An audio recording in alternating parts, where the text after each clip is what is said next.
Auditrices et auditeurs de Radio Cotonou, bonsoir.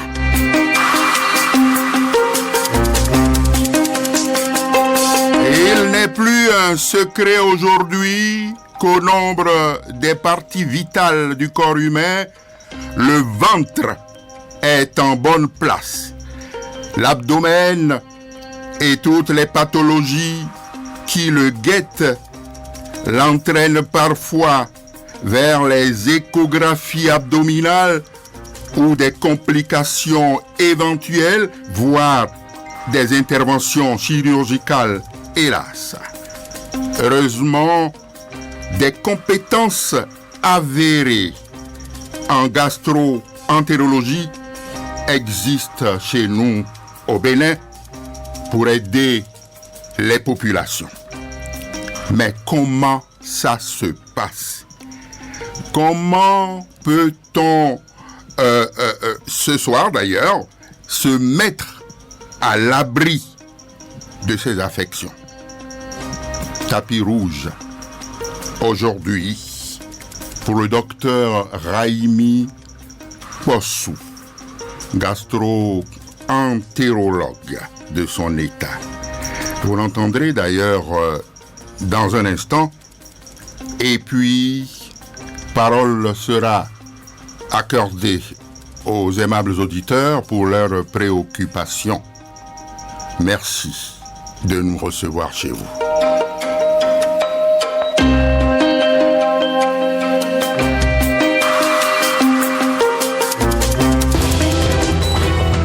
Parole du spécialiste. À nouveau, bonsoir. Elles sont multiples et multiformes, les maladies qui surgissent dans le ventre.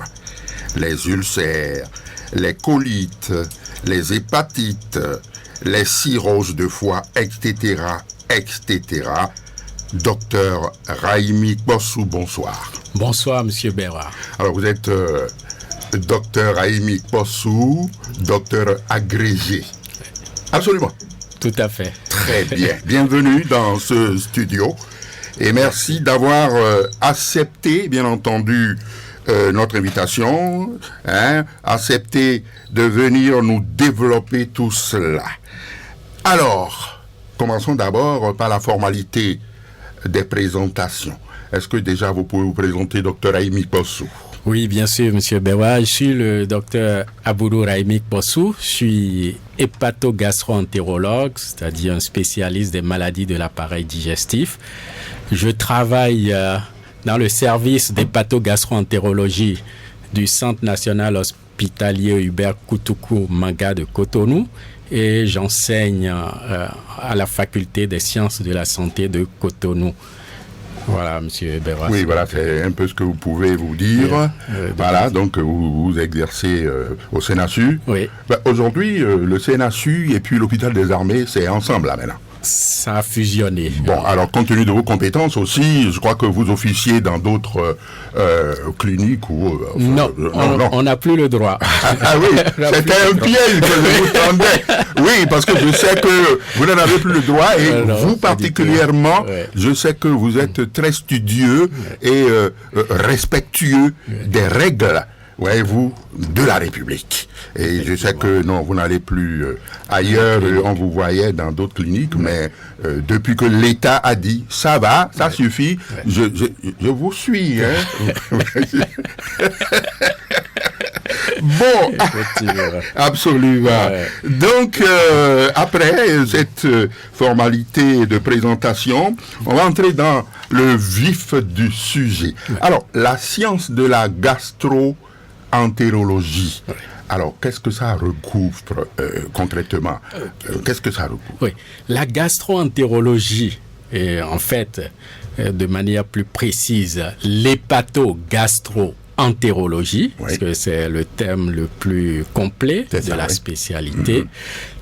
C'est une discipline assez complexe qui regroupe l'hépatologie, c'est-à-dire la science qui s'occupe des maladies du foie, et des voies biliaires, et la gastro-entérologie, qui est la discipline médicale qui s'occupe des maladies du tractus digestif, c'est-à-dire du tube digestif, allant de l'œsophage jusqu'à l'anus, en passant par l'estomac, le gros intestin, l'intestin grêle, mais aussi le pancréas qui est autour de l'intestin grêle. Donc, c'est cette spécialité-là qui s'occupe de toutes les affections ayant rapport à l'appareil digestif. Voilà.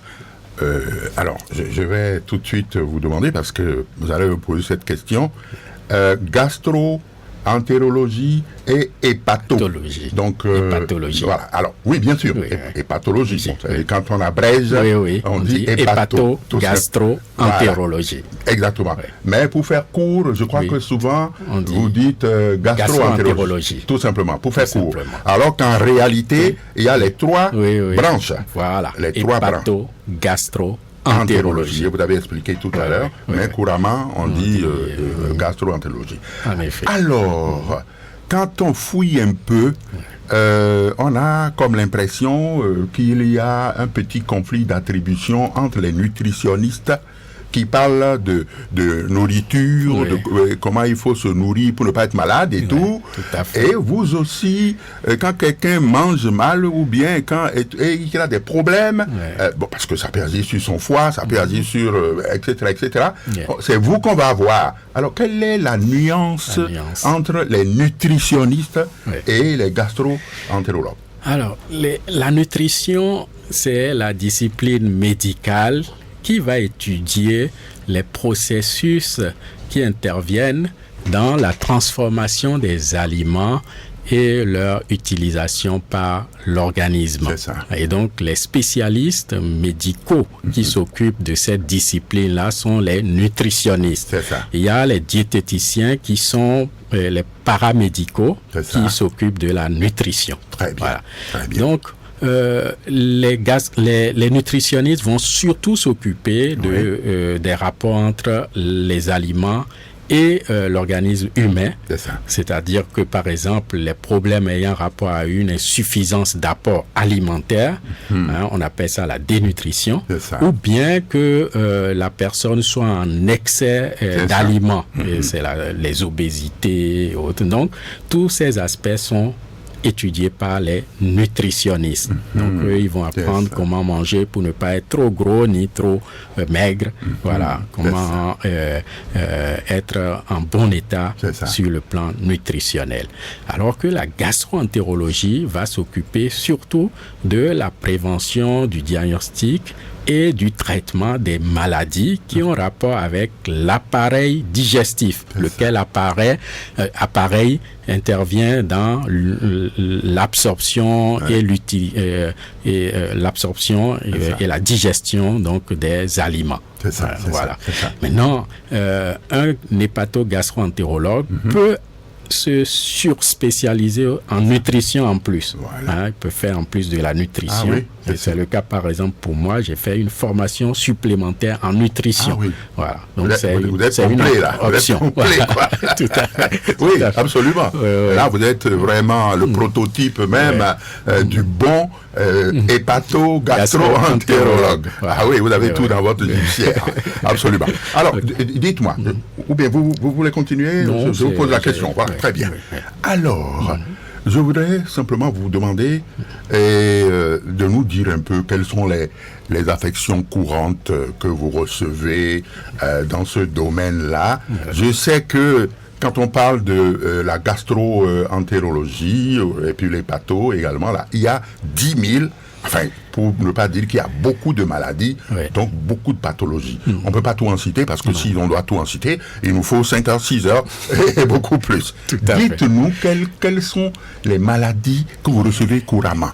Et qui viennent souvent. Oui, les plus fréquentes, c'est, je vais partir dans l'ordre de l'appareil digestif du haut vers le bas.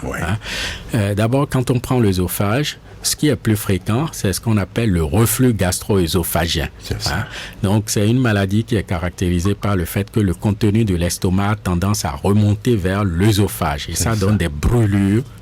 Souvent, les gens appellent ça ulcère. alors que c'est pas l'ulcère, c'est différent de l'ulcère. Donc, ça, c'est beaucoup plus fréquent d'ailleurs que l'ulcère.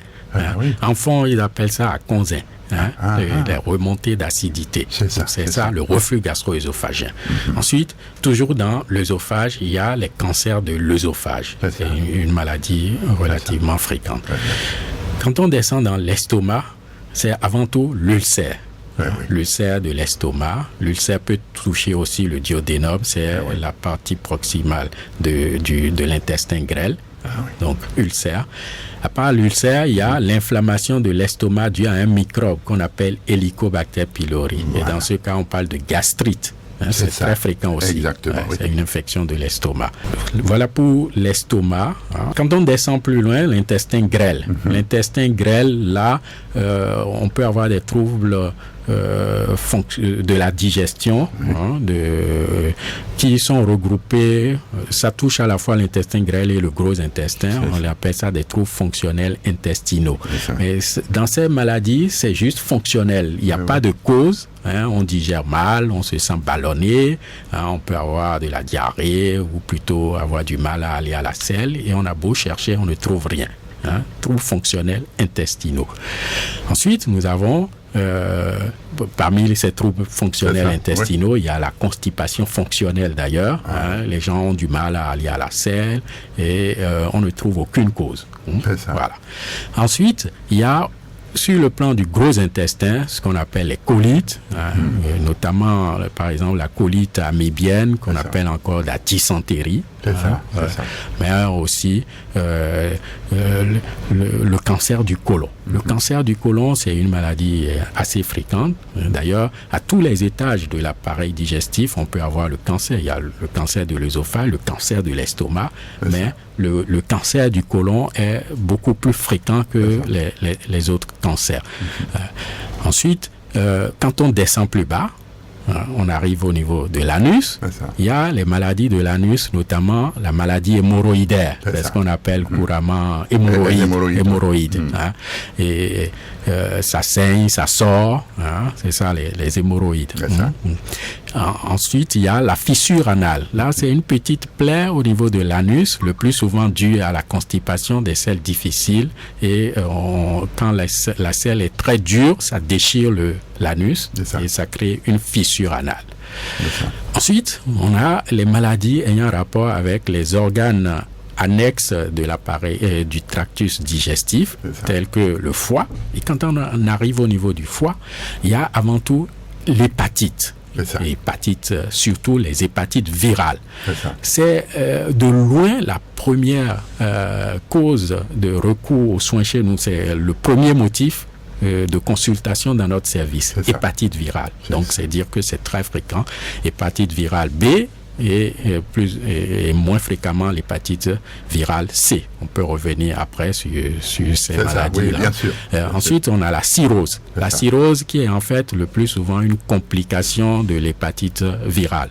Elle peut être aussi due à la consommation excessive d'alcool. Voilà les deux principales causes de cirrhose.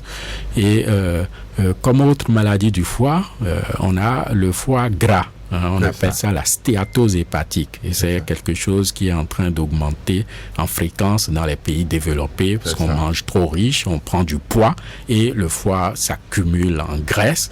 Et c'est une maladie qui peut aboutir d'ailleurs à la cirrhose par la suite. Ensuite, on a à côté du foie la vésicule biliaire. La vésicule biliaire aussi peut être malade et notamment des calculs qui se forment comme des petits cailloux dans la vésicule biliaire. On parle de lithiase vésiculaire, lequel calcul peut migrer et aller irriter le pancréas, entraîner une inflammation du pancréas qu'on appelle pancréatite, qui est une maladie qui fait très très mal. Voilà. Et cette pancréatite peut aussi être due à une consommation excessive d'alcool. Voilà. Et à part tout cela, il y a le cancer du pancréas, mais aussi le cancer du foie, dont je n'avais pas parlé, qui est assez fréquent, une complication très redoutable. Je peux dire que ce sont là les principales maladies que nous rencontrons dans le domaine de l'hépatogastro-entérologie. Mais La liste n'est pas exhaustive. Oui, c'est sûr. On peut y revenir si vous le voulez. Forcément, parce qu'on va prendre peut-être maladie par maladie par la suite, pas aujourd'hui, bien entendu, et puis décortiquer cela. Mais j'ai voulu seulement que nous fassions le tour un peu des choses de façon générale. Oui, voilà. Et puis après, on pourra peut-être prendre l'organe, on peut prendre le foie et passer en revue les différentes maladies du foie et puis tout ce qu'il faut faire. Alors, par rapport à tout cela, je voudrais vraiment vous demander quelles précautions il faut prendre, quelles mesures préventives il faut pour ne pas en arriver là, parce que ça c'est fondamental. Pour ne pas en arriver là, il lui fallu avoir certains comportements gastronomiques, si je peux parler comme ça. Oui. Et alors, est-ce que vous pouvez nous en parler là? Oui. Les conseils pour éviter les maladies de l'appareil digestif sont de plusieurs ordres. D'abord, je vais parler des conseils qui vont permettre d'éviter les maladies du foie, notamment les hépatites virales. L'hépatite virale, le plus souvent, la transmission se fait de la mère à l'enfant. C'est ça, c'est ça. Mais elle peut se faire aussi lors des rapports sexuels non protégés. C'est ça. Et enfin, elle se fait par le sang. Donc, pour éviter les hépatites virales, il faudrait que les femmes enceintes soient toutes dépistées pour l'hépatite B, notamment, et savoir si elles ont la maladie, pour pouvoir prendre des dispositions afin qu'elles ne transmettent pas la maladie à leurs enfants. Et le dépistage, par ailleurs, de l'hépatite virale s'adresse à tout un chacun de nous. On doit faire un test pour savoir si on ne l'a pas, parce qu'on peut l'avoir et ne pas le savoir. Et si on ne le détecte pas tôt, ça peut ensuite aboutir à la cirrhose et tuer la personne. Donc, tout un chacun doit faire un dépistage pour détecter tôt s'il y a la maladie afin d'être prise en charge pour éviter de transmettre à d'autres malades. Si on fait le test et que c'est négatif, on n'a pas la maladie, il faut faire la vaccination. Surtout pour l'hépatite B, ça a un vaccin. L'hépatite C n'a pas de vaccin, mais il y a un traitement efficace contre cela. Donc, j'insiste beaucoup sur ça parce que c'est de loin le motif le plus fréquent de consultation dans notre service et c'est le motif de décès le plus fréquent parce que les hépatites, ça évolue vers la cirrhose, puis le cancer du foie qui tue les sujets, souvent même des sujets jeunes qui ont eu à contracter ça à la naissance. Côté de l'hépatite virale, j'ai parlé de la cirrhose due à l'alcool. Et donc, éviter la consommation d'alcool. On en consomme de plus en plus et maintenant il y a des alcools en sachet, les gens achètent et prennent n'importe comment. Il faut vraiment ce qui est recommandé, c'est zéro alcool. Zéro alcool. Mais si on doit en consommer, il ne faut pas plus de 10 verres par semaine. 10 verres par semaine? Maximum. Alcool? Oui. 10 verres, les verres standards. Si c'est Sorabi, c'est Talopémie. Si c'est la bière, les verres sont connus. Voilà. Donc il faut, c'est des verres d'environ 125 cc. Donc, verres, il ne faut pas plus de 10 par semaine au maximum. Mais idéalement, c'est zéro alcool. Parce que, zéro alcool. Oui. Parce mais quand vous dites alcool, là, la bière, il peut prendre la boisson alcoolisée. Donc, bière, ça contient aussi de l'alcool. La Guinness aussi? Oui, tout ça, c'est des boissons alcoolisées. Il y a de l'alcool dans la Guinness aussi? Il vaut mieux éviter. Oui. Maintenant, si on ne peut pas éviter, il ne faut pas dépasser 10 verres par semaine et il faut au moins 2 jours dans la semaine sans alcool. C'est ça. Et par occasion, ne pas dépasser 4 verres par occasion.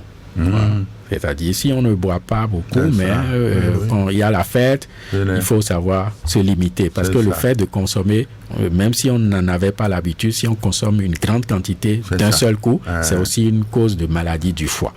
Absolument. Mais il faut vraiment s'abstenir aussi. Vraiment, il vaut mieux. Il vaut aussi la santé, votre santé. Tout à fait. Vous est chère. Mais il vaut mieux éviter l'alcool carrément. Tout à fait. Par ailleurs, il faut manger moins sucré.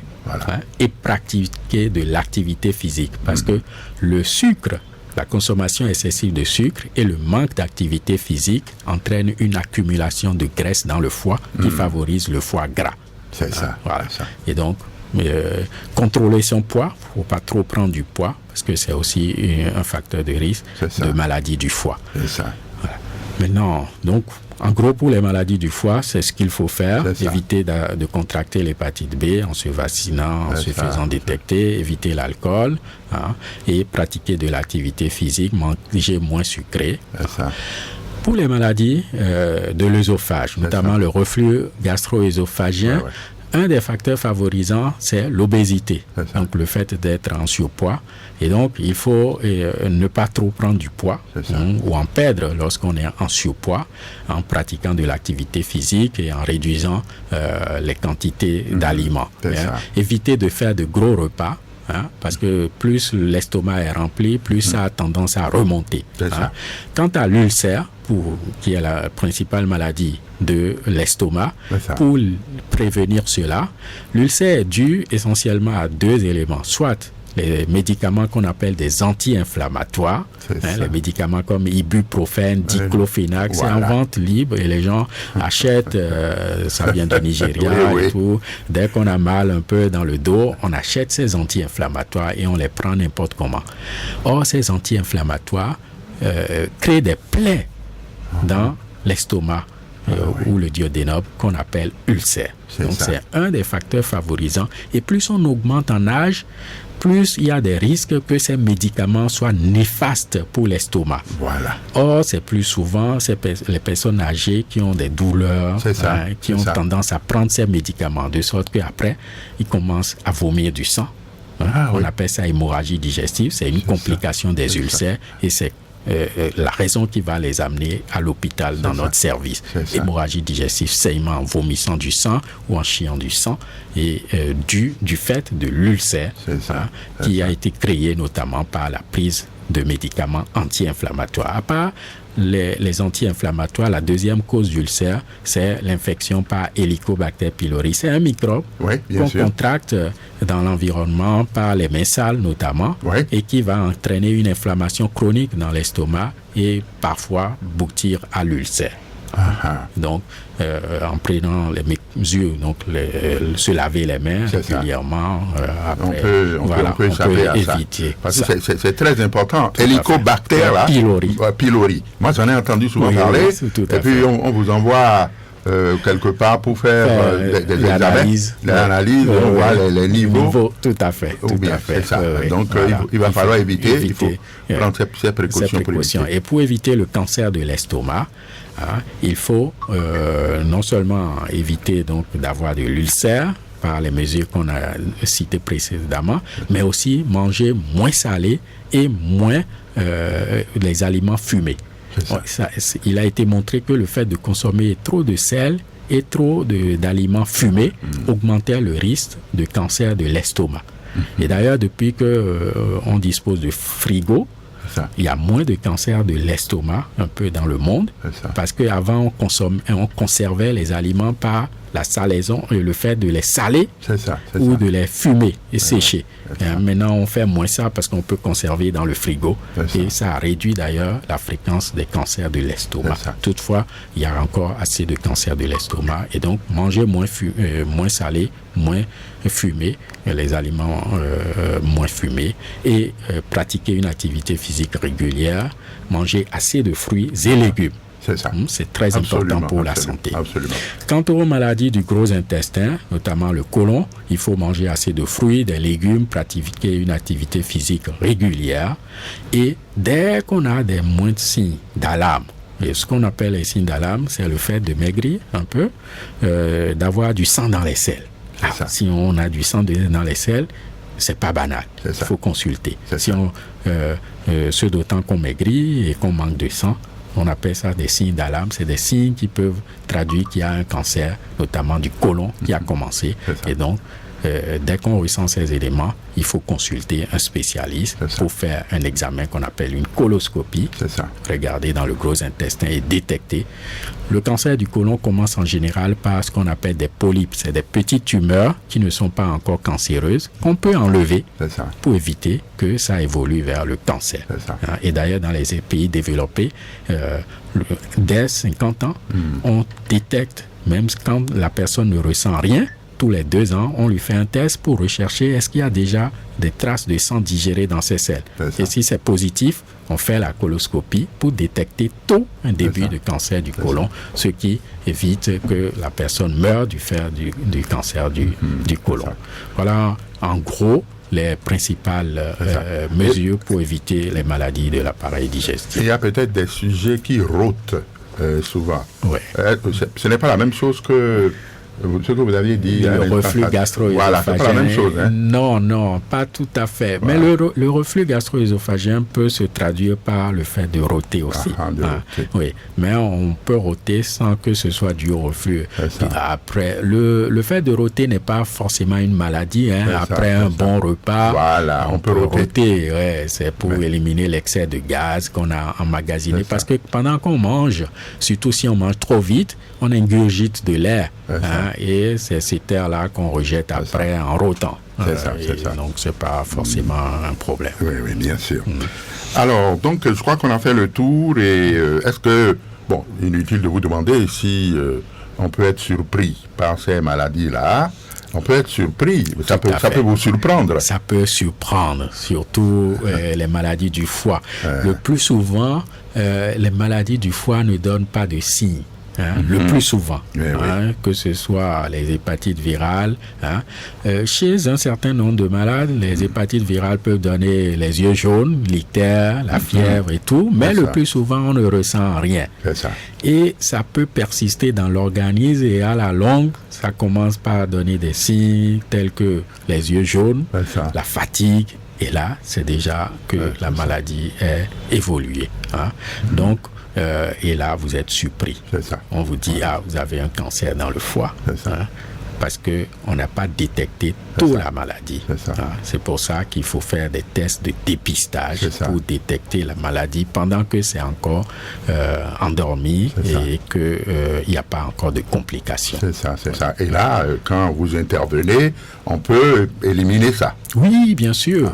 Les hépatites virales, ça se traite actuellement au Bénin. Avant, on disait qu'il n'y avait pas de remède en médecine moderne et les gens étaient obligés d'aller chez les tradithérapeutes et tout. Mais actuellement, ça se soigne, l'hépatite. Que ce soit l'hépatite B, où il existe un traitement qui permet de contrôler ça. C'est un traitement qu'il faut prendre au long cours. Et que pour l'hépatite C, il existe aussi un traitement. Et pour l'hépatite C, le traitement guérit. C'est 3 mois de traitement et on est guéri définitivement. Absolument. Alors, pour toutes les pathologies que nous avions évoquées il y a un instant, donc, il faut de temps en temps les dépistages. Tout à fait. Il faut aller se faire consulter. C'est ça, pour détecter tôt l'affection. Et il y a les remèdes pour ça. Il y a des remèdes. Si on arrive à détecter cela, que ce soit le foie, que ce soit l'estomac, que ce soit tout ce que nous avons dit. Oui, bien sûr. Donc, il existe des médicaments efficaces pour les contrôler et pour les guérir dans certains cas. On n'arrive pas toujours à guérir certaines maladies, notamment par exemple les troubles fonctionnels de l'intestin dont j'ai parlé. Dans ces cas, c'est des traitements au long cours pour contrôler la maladie avec les conseils alimentaires et tout. Très bien. Merci, docteur Possou. Je vous en prie. Et nous allons... c'est tout un plaisir. Mais c'est formidable. Je crois que vous êtes... vous êtes dense, docteur Possou. Avec tout ça, vous êtes profond, absolument. Merci, monsieur. Bon, alors, nous allons permettre aux auditeurs d'exprimer préoccupations. Et puis, donc, on va prendre note. Et vous aurez à répondre, n'est-ce pas, à leurs préoccupations. Avec plaisir. Merci. Je vous en prie.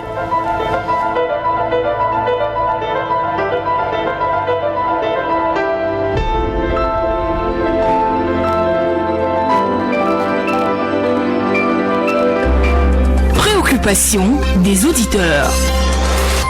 Préoccupation des auditeurs, bien entendu. Et voilà, ça va démarrer. Je crois que de l'autre côté de la baie vitrée, on me fait signe qu'il y a un premier auditeur. Allô, bonsoir. Oui, bonsoir, monsieur. Comment allez-vous, madame? Ça va très bien. Oui, ça va bien. Alors, vous êtes madame? Madame Assaba Léocadi. Ah, Assaba Léocadi. Très bien. Oui. Votre préoccupation? Je salue le docteur Possou. Voilà.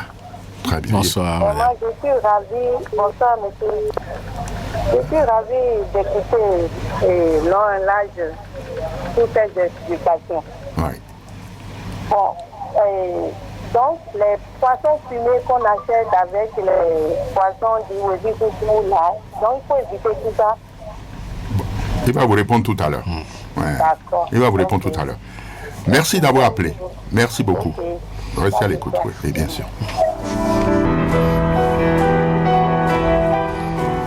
Allô, bonsoir. Oui, bonsoir. Comment allez-vous? Très bien. Voilà. Je vous écoute.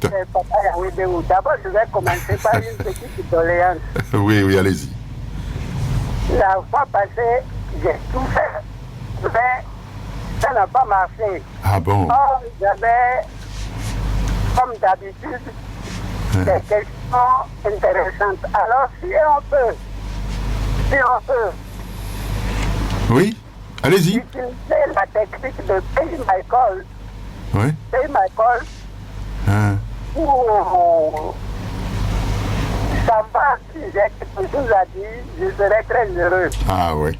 Ben, on va étudier ça. Heureux. Oui, oui. On va étudier ça. Si vous avez une préoccupation, allez-y, et puis on va vous répondre, quoi. Ok, c'est comme d'habitude. Hein. Hein. Est-ce que Oui, allez-y. les gens savent Oui. comme L'importance de Dieu. nous avons opéré Oui. Oui, les grandes puissances du monde? c'est ça. C'est vrai. Hein? C'est vrai, c'est vrai. Du monde, hein? Oui, je vous ai. Par le verbe, Ok, les maladies, non, les Très bien. maladies ont des noms chez nous. voilà. Le Très moyen bien. de c'est pas. Ok, Et la personne est soulagée. voilà, c'est vrai, c'est vrai. Les gens n'ont qu'à tester ça. Il y en a. Oui, oui. Mais il y en a. Nous, en tout cas, moi, aujourd'hui, je vais dévoiler qui je suis. D'accord. Ok, j'ai pris note de votre préoccupation. Le médecin va répondre tout à l'heure. Hein, Papa Yahweh Deo. Ok, merci beaucoup. Allô, bonsoir. Oui, allô? Oui, allô?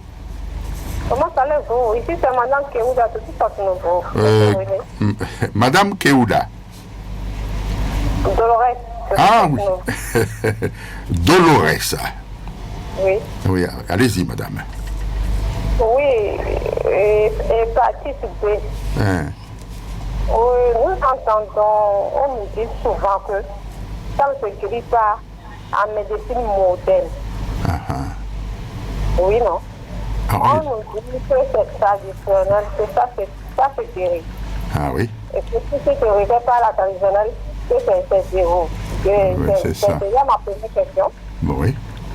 On nous dit encore que hépatite, surtout B là, Hein, que il y a, on ne mange, j'ai déjà entendu pas beaucoup de sujets là-bas, C'est ça. l'alcool, le manger, il y a ci, il y a ça. Eh Et oui. que le sujet même, c'est la propreté. C'est Il ça. doit prendre soin de lui-même, Voilà. le manger, c'est sa fourchette, sa cuillère et son plat. Voilà, Il se déplace avec voilà. tout cela là. Je C'est ça. vais venir demander encore si c'est vrai. Et puis on nous dit encore le bassin là. C'est Ça ça. ne marche pas. C'est ça.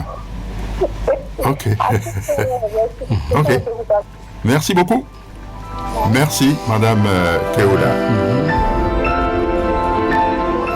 Bonsoir.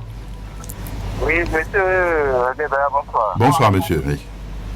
Et monsieur Bernadette Fabi. Bernadette Fabi? Oui, c'est lui. Oui. Ok. J'ai parlé le docteur. Oui, bien sûr. Merci Bonsoir. beaucoup pour votre présence. Oui. Bonsoir, monsieur. Et j'aimerais poser, merci à vous. J'aimerais poser quelques questions. Et par rapport à l'effet de l'estomac, nous avons l'habitude de voir que nos femmes, quelques hommes aussi parfois, qui utilisent un produit qu'on appelle Calaba. Et en temps, j'avais entendu à la radio que ce n'est pas bon pour la santé. C'est ça. Et vous allez nous donner un peu de détails par rapport à ça. Maintenant, Et ça me réjouit aujourd'hui que j'entends qu'il y a un traitement dans la médecine moderne par rapport aux hépatites.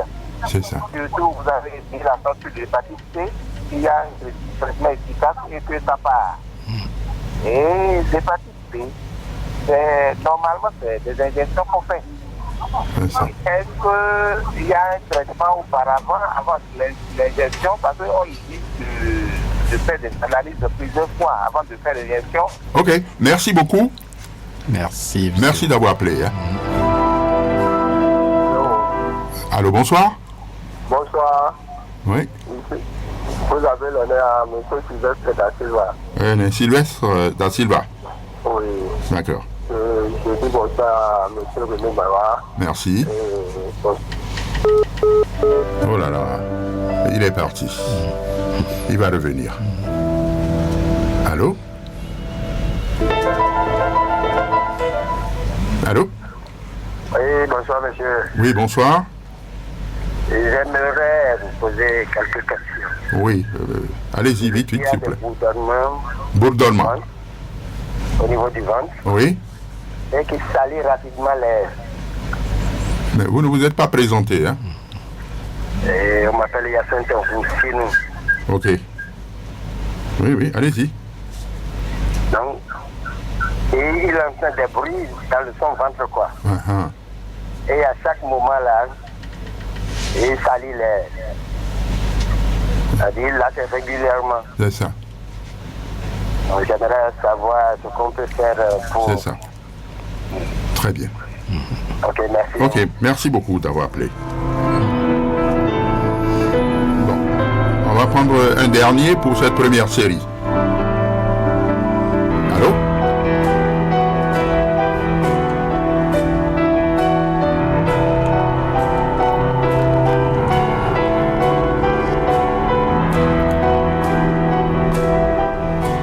Ok. Allô? Bonsoir. Oui, bonsoir. Ben On oui. m'appelle Apollinaire, hein? Oui, moi aussi. Ok, allez-y. Je vais poser deux questions. La première, Oui, les gaz qui s'accumulent dans le ventre. oui. Quand moi je mange, c'est les gaz qui s'accumulent. Et c'est extrêmement douloureux. C'est ça. Ça enlève le sourire même au plus optimiste. Ah bon? Ah oui, ça vous en fait de 30 000, d'un salaire. Oui. C'est un vrai croix, une vraie croix que tu amènes à ton calvaire. Voilà, absolument. Le deuxième élément, c'est, quelqu'un l'a dit tout à l'heure, mais le vrai nom, c'est le borborigme. Le borborigme, je crois que le docteur connaît ça. Hein. Oui, il va répondre tout à l'heure. C'est le ventre qui gronde comme le tonnerre. Ah bon? Ah oui, c'est ça le borborigme. Ah oui, d'accord, ok. Alors, qu'est-ce qu'il faut faire par rapport à tout ça? Ok, très bien, c'est noté. Je vous en prie. Merci et beaucoup. À la prochaine. À la prochaine, monsieur. Voilà, c'était... Bon, alors donc il y a un dernier auditeur sur cette série, me signale le technicien. Allô? Oui, allô, monsieur. Oui, bonjour madame. Bonjour, comment vous allez? J'aimerais demander... Je m'appelle Adèle Lipon. Nadège, hein? Adèle Lipon. Ok, allez-y, Adèle. Je peux vous demander par rapport aux règles mensuelles. Oui. Quand ça vient, 2 jours, 3 jours, comme ça se termine. Ça n'atteint même pas les 3 jours. Puis ça se termine. C'est ça que je voulais savoir. Bon, ok, de toute façon, le médecin va vous dire tout à l'heure si c'est dans son domaine que ça va se poser ou bien dans l'autre domaine, dans les gynécos, voilà, en gynécologie peut-être, parce que quand on parlait de règles et autres, ça relève plus de la gynécologie. Ça relève plus de la... Voilà, je pensais que vous diriez que ça a une incidence dans votre ventre et autres, et encore. Donc le médecin, en tout cas, il est mieux placé pour vous dire tout ça. Merci beaucoup d'avoir appelé et passez une bonne soirée, madame.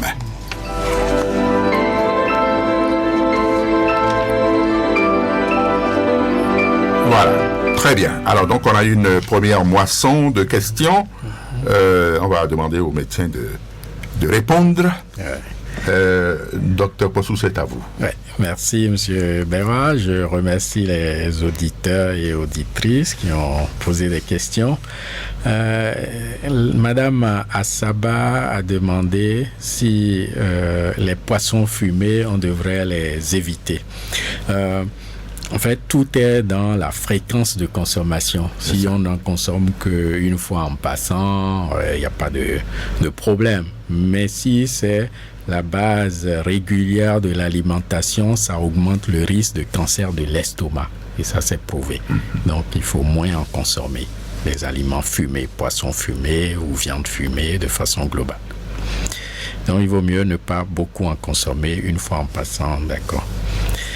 Monsieur Yaredeu, papa, bon, je pense qu'il peut parler de trucs spirituels. Voilà, spirituel, Je suis pas fort dans ce domaine. Ok. Voilà. Madame Keouda. Voilà.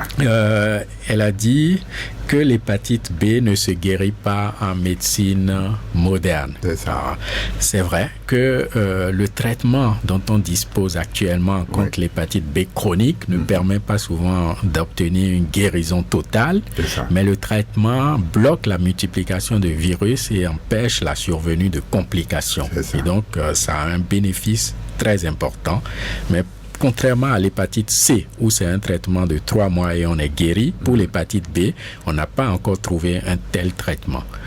Toutefois, ceux qui disent en médecine traditionnelle qu'ils arrivent à guérir l'hépatite B n'ont pas la preuve de leur affirmation.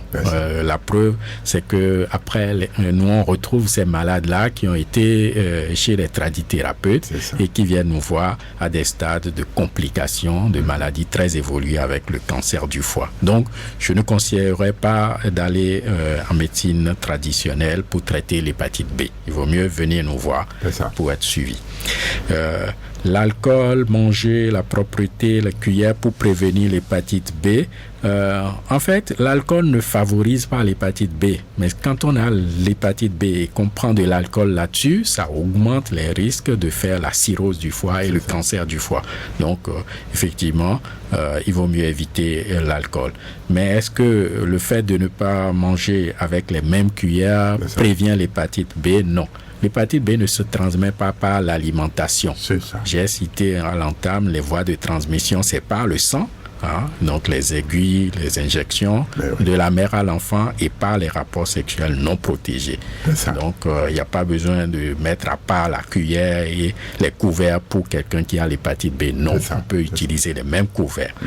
Le vaccin ne marche pas, c'est faux. C'est un vaccin très efficace. Le vaccin contre l'hépatite B est très efficace à plus de 95%.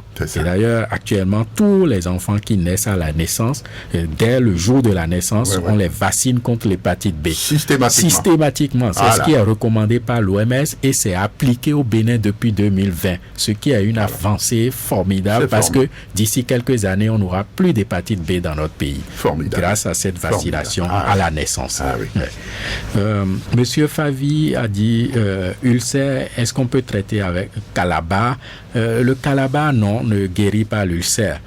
Ça peut faire un certain pansement pour soulager les douleurs d'ulcère, mais ça ne soigne pas l'ulcère. Et quand on consomme du calabar, ça peut faire qu'on manque du fer. Parce que le calabar empêche l'absorption du fer, ce qui peut créer après des problèmes d'anémie. L'injection, le traitement de l'hépatite B, non, avant, effectivement, à un moment donné, on faisait des injections d'un produit qu'on appelle interféron pour soigner l'hépatite B, mais actuellement, on n'utilise plus d'injection. L'injection, c'est pour la vaccination, pour prévenir l'hépatite B. Mais pour soigner l'hépatite B, actuellement, ça repose sur des comprimés. C'est un seul comprimé par jour, à prendre tout le temps, et ça contrôle la maladie pour éviter les complications. Monsieur Da Silva, non, je crois que finalement il était parti. Monsieur Roussinou, les bourdonnements et il salit l'air, quoi faire? Bon, le bourdonnement en lui-même, si ça ne s'accompagne pas de douleur et tout, n'est pas un problème. Hein. Voilà. Maintenant, le fait d'avoir des gaz importants, les gaz non plus. Le fait d'avoir des gaz, c'est d'ailleurs un signe de bonne santé. C'est ça, hein, quand on n'a plus du tout de gaz, pour nous, c'est inquiétant. On suspecte une occlusion. Oui. Donc, que ça n'inquiète pas. Maintenant, si c'est trop fréquent, c'est ça qui n'est pas bon. Oui, ça peut être un peu gênant pour soi et pour l'entourage. Bien il faut se consulter pour qu'on l'examine pour voir s'il y a un facteur favorisant, notamment le fait qu'il y ait beaucoup de microbes qui se multiplient dans son gros intestin peut favoriser qu'il y ait des gaz comme ça, et donc on pourrait amener à lui proposer un traitement pour nettoyer, pour que ça s'améliore. Et des conseils alimentaires. Hein. Manger lentement, bien mastiquer les aliments, ça peut permettre d'avoir moins de gaz. Et donc, quand on a... la même question a été posée par M. Maussi, le fait d'avoir des gaz accumulés, ça peut être très embêtant. Quand il y a beaucoup de gaz qui s'accumulent, ce qu'on regarde en premier, est-ce que la personne va bien à la selle? C'est ça. Si la personne ne va pas bien à la selle, on va soigner d'abord la constipation en donnant des produits pour qu'il aille bien à la selle, en mangeant assez de fruits, des légumes, pour faciliter les selles. Et en général, quand on élimine bien les selles, on a moins de gaz qui s'accumulent aussi. Forcément, maintenant, des fois, on peut aller bien à la selle et pourtant avoir des gaz qui s'accumulent. Là, on va faire des examens pour rechercher s'il y a des causes. Parfois, c'est certains facteurs alimentaires. Par exemple, avec l'âge, certains digèrent moins bien le lait. Et quand ils consomment du lait, ça peut donner beaucoup de gaz. Le fait de consommer beaucoup de haricots, le fait de consommer beaucoup d'oignons, de choux, ça peut donner des gaz. Ce sont des aliments qui produisent beaucoup de gaz, les œufs. Hein, et donc, en mangeant moins ces éléments, on peut... C'est pas interdit. Non, c'est pas que c'est interdit. Il faut réduire. Pour avoir... Si on a des problèmes de gaz. C'est ça, les boissons gazeuses aussi, il faut les éviter. Et ça va améliorer. Borborygme, effectivement, le fait que ça bourdonne, que ça fasse du bruit. En termes médicaux, on dit borborygme. Et c'est vrai ce qu'il a dit. On appelle ça encore des gargouillements. Voilà. Mais ces bruits-là sont dus au remue-ménage entre l'eau et les gaz qu'il y a dans le ventre. C'est pas forcément pathologique. Donc, c'est pas un souci. Voilà. Formidable. Voilà, donc j'ai répondu à... Et la dernière qui a parlé... On a répondu certainement. Oui, allez-y. De règles qui durent moins de 2 jours, et il serait souhaitable plutôt de voir un gynécologue pour se faire examiner, pour comprendre pourquoi subitement, alors qu'elle avait des règles plus longues, ça devient plus court. Très bien. Docteur Possou, merci. Monsieur Bérois. C'est pas terminé. C'est pas terminé. On va ouvrir une dernière fois la ligne pour deux ou 3 auditeurs. Et puis vous allez répondre à cette dernière série. Allô, bonsoir. Allô, bonsoir. Moi, d'accord. Allez-y. Je m'appelle Arine Jacques. Ok. Bien noté. Je vous souhaite bonne année. Ben, c'est très bien. Hein? C'est bien, madame. Merci beaucoup d'avoir appelé.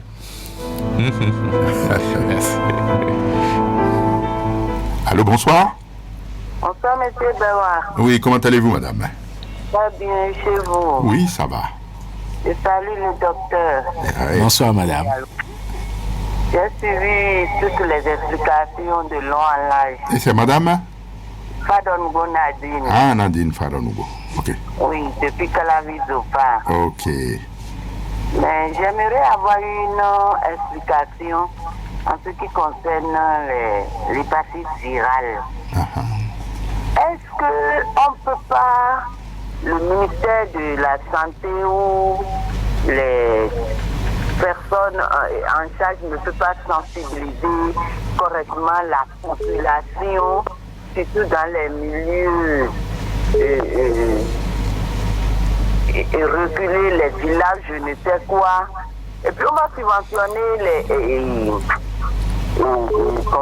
la vaccination pour permettre aux gens de se vacciner au lieu d'attendre. Et quand la maladie est là, il faut traiter et vérifier après si c'est bien traité avant de se faire vacciner. Tout ça là, c'est pas des dépenses. Oui, c'est ça. Ok. C'est ce que vous avez pensé? Oui. Bon. On prend ça en compte. Il va vous répondre tout à l'heure. D'accord. Merci beaucoup, Madame Fadanoubo. Oui. On va prendre un tout dernier, ou alors, parce que le temps est parti. Hein. Vous êtes revenu? Bon, ok.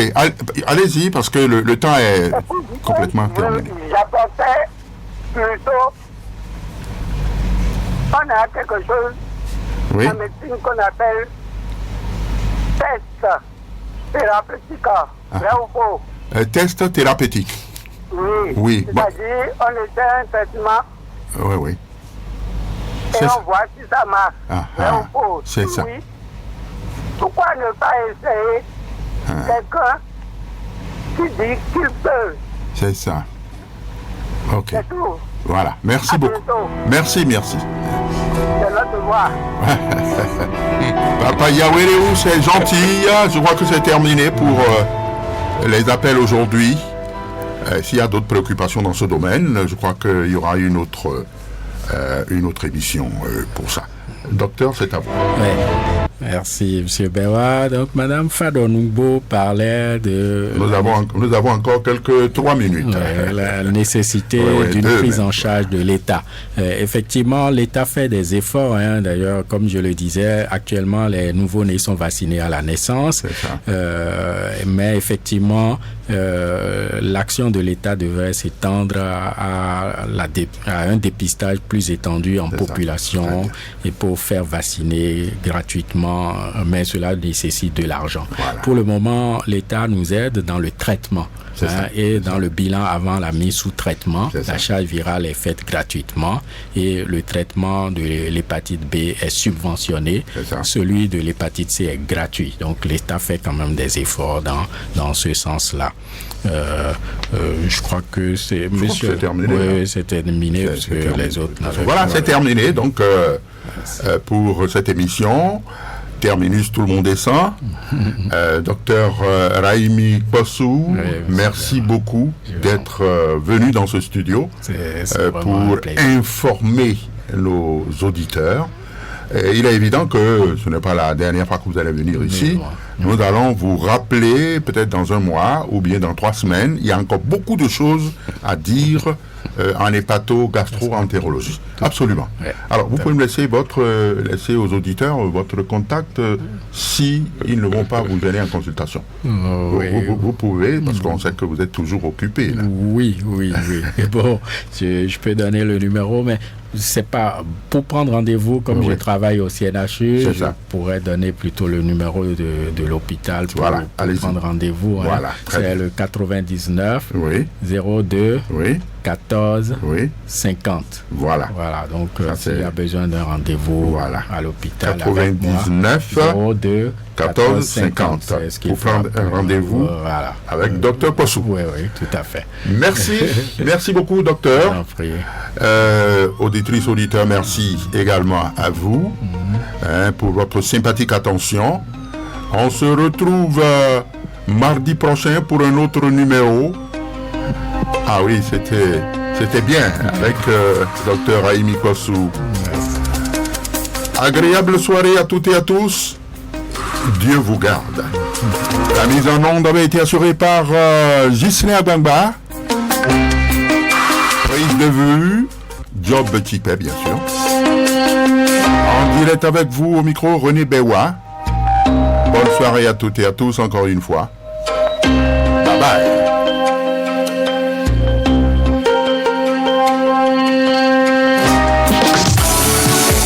Radio Cotonou.